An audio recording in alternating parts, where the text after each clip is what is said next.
Welcome back to the Tech Talks Daily podcast. I've just returned from a Christmas visit to Finland, which was minus 15 Celsius, which for our American friends, I think is something like 5 Fahrenheit. And I went there with my son to pet reindeers, huskies, get on Santa's naughty list and see the Northern Lights. We managed to tick everything apart from seeing the Northern Lights. So I will have to make myself back to that part of the world at some point. And if anyone listening is living in a part of the world where you do get to see the Northern Lights during those darker months, please let me know. I'd love to maybe hook up and see them with you. Give me some tips.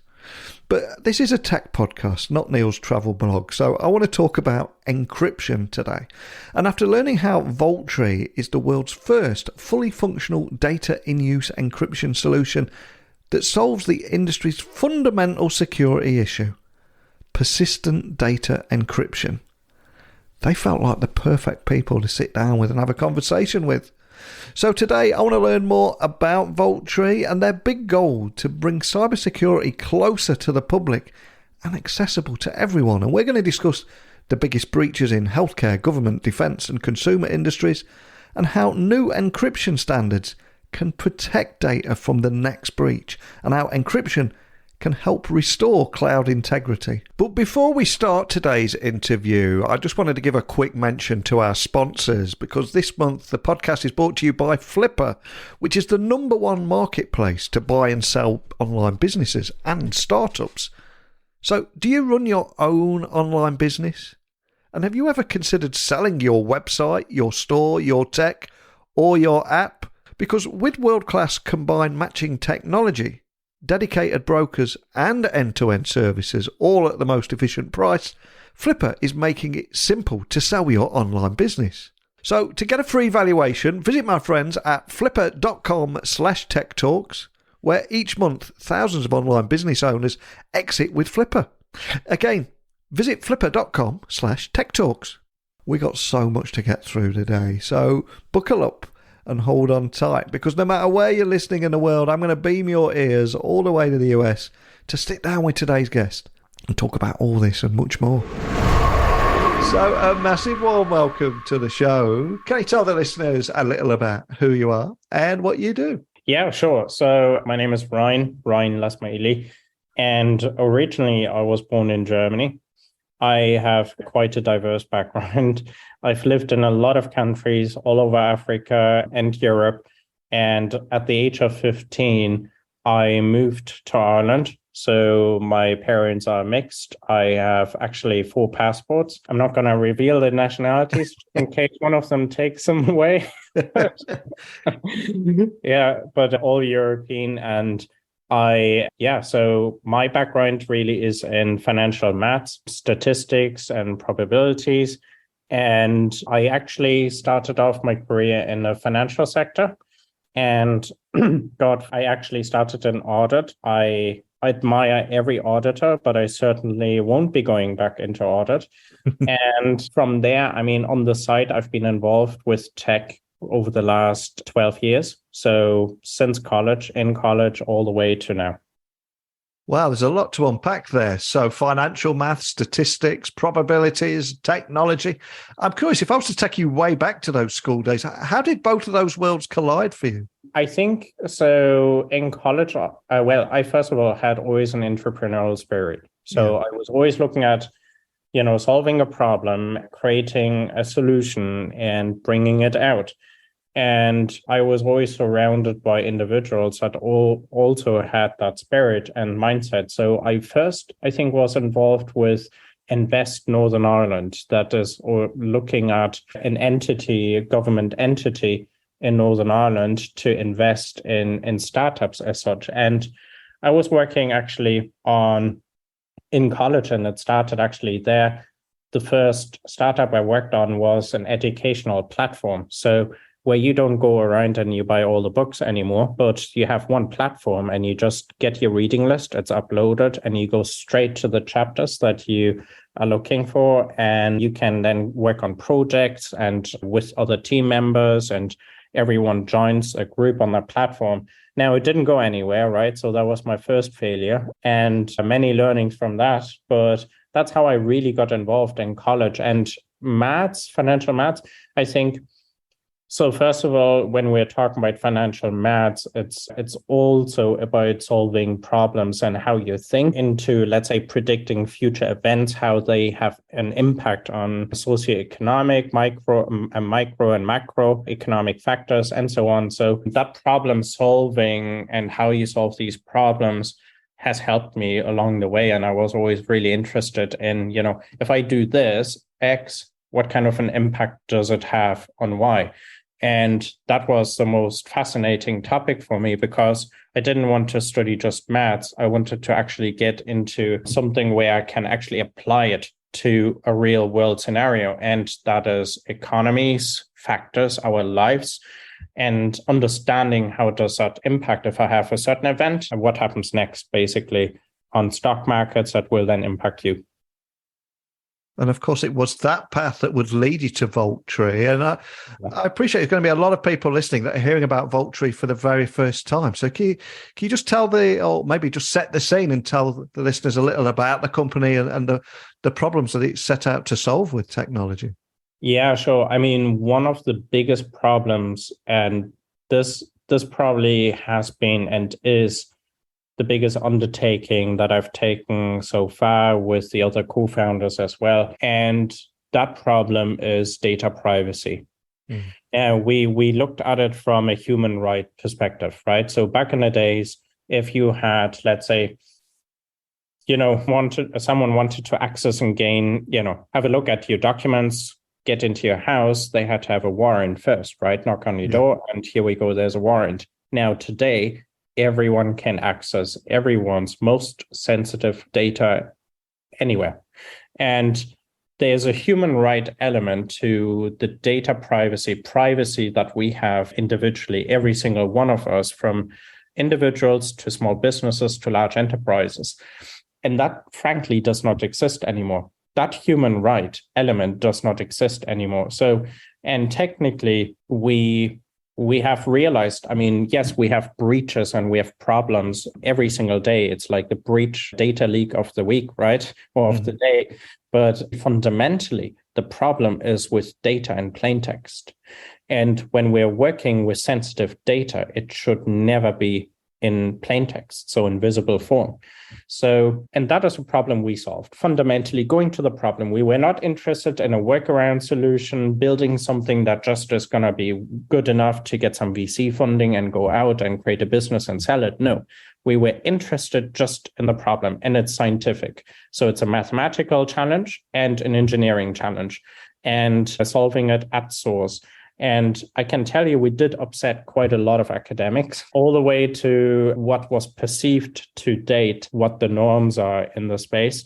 So, and really where we are coming out from, to give everyone here a little bit of context, we're an Irish technology company, and we originate out of Tipperary and Cork in Ireland, and really middle of nowhere. And we are based in the middle of nowhere in Ireland. And we have four operational founders. And we have come together, known each other for 5, 10, 12 years, and have all come together to solve that problem. And that's it. And that's what we've been doing to date. Fantastic. And you mentioned that we've all seen those huge list of breaches, and we are getting towards the end of this year. So I'm curious, if you reflect on everything that you've seen this year, what are the most significant breaches that you've seen? And I don't know, anything from healthcare, government, defense, or consumer industries. Is there anything that stands out for you on everything you've seen? At this stage, not really anymore. Like literally, in Australia, most of the population's data has been literally, leaked within a couple of months, within a span of a few months and weeks, all the way to literally every organization right now is, and anyone that is saying they have not been breached or had leaked data, I would say probably need to look a bit harder. But I would say every organization, every single one, at some point over the last 10 years had their data compromised in some shape or form, whether sensitive or not. And I would say, in Ireland, one of the biggest breaches that, we all know about is the HSE, the Irish healthcare, that has been attacked and had quite an interesting ransomware attack actually occurring. But I mean, you name it. I mean, I'm not going to name now specific organizations, but from the US all the way to Europe, big tech to large retail to public sector, every single one of them. And the scary part actually is more that nothing is being done about it still. You know, now organizations are realizing, oh, damn, I have to pay a lot of fines. I have to pay a lot of money. Now my pocket is, going to be hurt. That is not the only element anymore. Consumers are realizing and understanding this element in the sector a lot better. And they are also starting to choose, who am I buying from? So this is slowly starting now, especially amongst the more tech savvy or exposed individuals as such. But yeah, I mean, literally, it's really mad. We at Vaultree now, we actually have the leak of the week. So yeah. That needs to be a podcast right there, doesn't it? Leak of the week. Leak of the week. Podcast. Exactly. Yeah. Leak of the week. And yeah, I mean, you can pick and choose. I mean, it's literally every second there's a leak, and it's all the way from organizations, how they are structured, how they are set up, systems, to employees by accident leaking information, to actually adversaries trying to gain access and control or having certain attacks unfolding. So it's all the way from left to right, but it all leads to one aspect in the end, which is data in plain text. Because if data is not in plain text, if it would be encrypted, well, what do you define a breach when it's encrypted, right? And what happens now if, imagine your data is leaking encrypted, right? Nobody can do anything with it anymore. Yeah. But, the only organization that can hold the keys to that encrypted data is that organization. Anyone else, it's no use to them anymore. So you're defining and changing also dynamics of what will happen with that encrypted data, to how an organization is changing their security strategy, and then looking beyond that. What can I do with encrypted data? How do we analyze, let's say for advertising purposes, encrypted data in real time? So anyways, there's a lot to be said when it comes to the biggest breach. I can name dozens. And as you mentioned there, new encryption standards can help protect data from that next breach. But to bring that to life a little, do you have any examples of how encryption can help restore cloud security integrity? Because it's a big topic at the moment, and I think if we've got any examples that we could just use to bring that to life, it'd be so useful for people. Yeah, sure. So the biggest word, or the most important word here, is actually trust. Yeah. Right? So we build everything upon trust. The most, and I think this was a quote by Bob Diamond from Barclays back in the days, but he said the most traded commodity on the stock exchange is actually trust.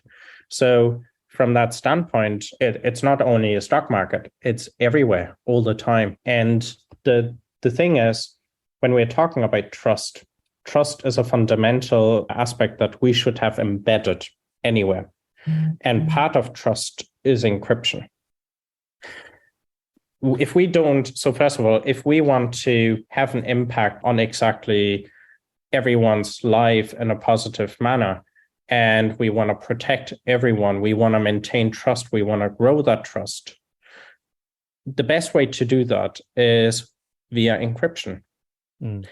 If you want to grow your business, if you want to protect your consumers, your customers, to the point of saying, okay, I have your back, but also protect, let's say, not only your customers, but the organization itself, the employees, to your partners, to everyone around you, it's encryption.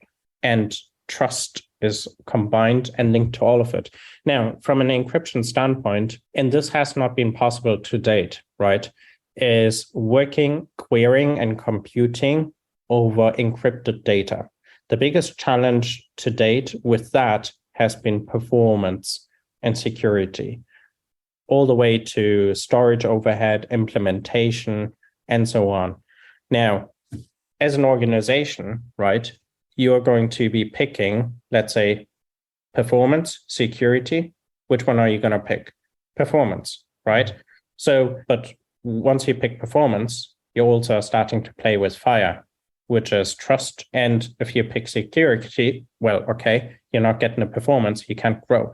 Now, with encryption, having solved a problem in the space will enable for the first time for organizations not having to pick between performance and security.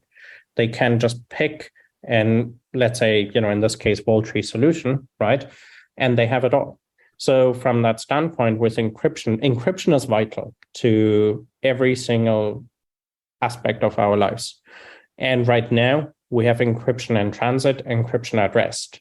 You can completely chuck that out the window, more or less, because the biggest issue right now is encryption in use. We already know we have it already, encryption in transit or in use, in transit or at rest.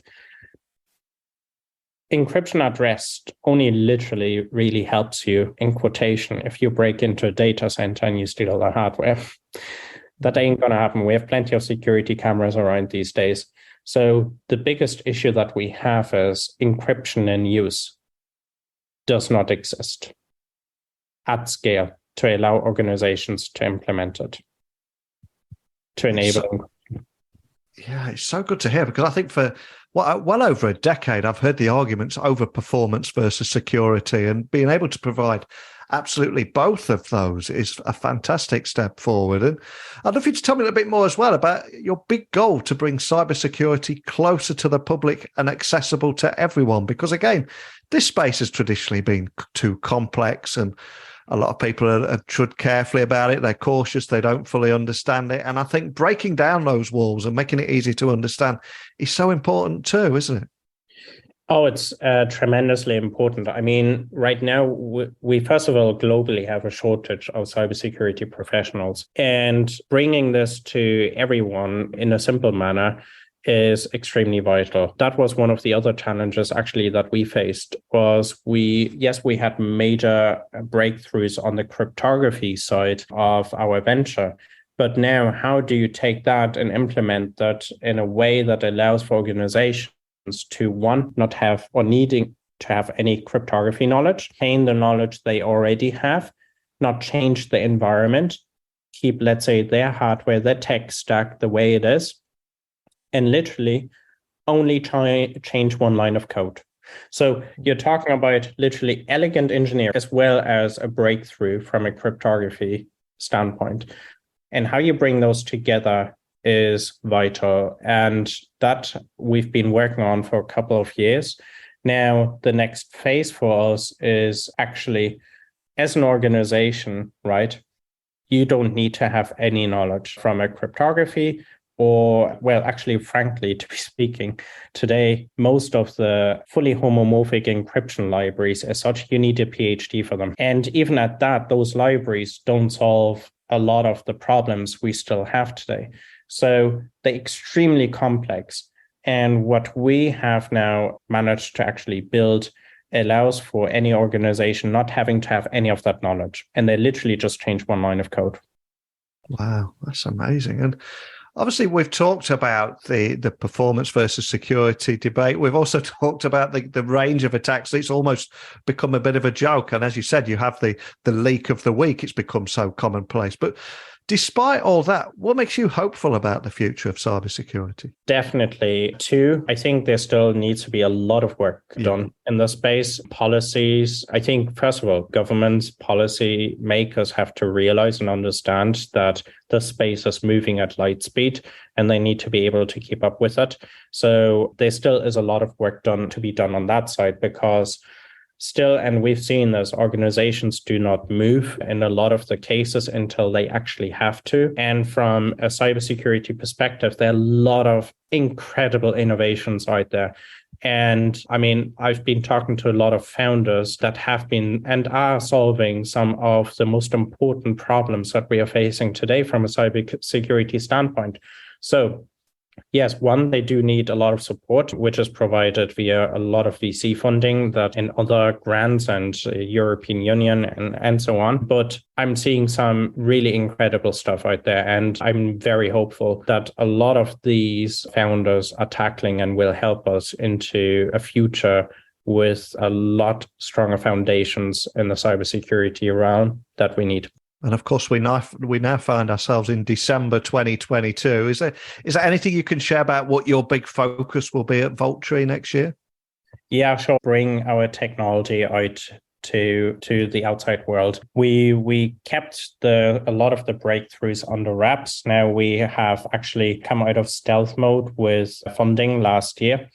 And we started a lot of pilots and POCs with customers. And we've been approached by literally now on a daily basis by organizations.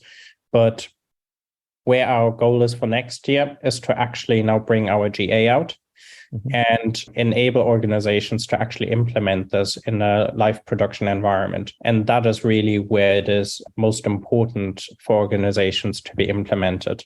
So we are working on that very hard. We are scaling. We are growing quite fast right now. So a lot of exciting movements happening. But number one goal, bring it out and educate the outside world. Fantastic. Well, I've loved chatting with you today. But before I let you go, we have a bit of a tradition here where we end the podcast on a slightly upbeat note. So is there a book that has inspired you or maybe a book that you can recommend that we can add to our Amazon wish list and people listening can check out? All I'm going to ask is, what are you going to leave us with today and a reason why? Yeah, of course. The book I'm going to pick is called Can't Hurt Me and Master Your Mind and Defy the Odds by David Goggins. And I think he's an incredible individual, but I'm not going to divulge too much, but it is all about your mind, and everything is with you and your mind, and how you manage that mindset. I think it will be an incredible read. Anyone that reads it will understand why.